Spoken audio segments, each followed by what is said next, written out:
Son zamanlarda çox yayılan manifest et, olumlama et, pozitivə yüklən, bunlar haqqında danışmaq istəyirəm. Təbii ki, hər bir insanın müsbətə yönəlməyi, pozitiv düşüncələr düşünməyi çox yaxşı bir şeydir.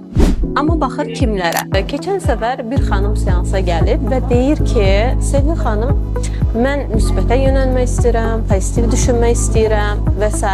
Biz xanımı analiz edəndən sonra baxdıq ki, şuur altında kök belə bir inancı var ki, mən nə zaman müsbətə yönəlsəm, bir şeyin yaxşı tərəfini düşünsəm və yaxud kiməsə desəm, o alınmır.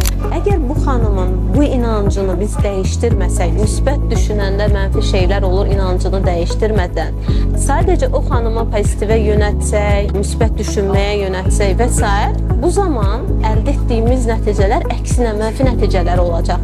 Günü-gündən o xanım və yaxud bəy geri getməyə başlayacaq. Yəni, dəyərli xanımlar, əgər bir şey öz dəyişiminiz üçün nələrsə etmək istəyirsinizsə, ilk öncə özünüzü tanıyın, inanclarınızı tanıyın, sonra ondan sonra özünüz üçün nələrsə edərsiniz.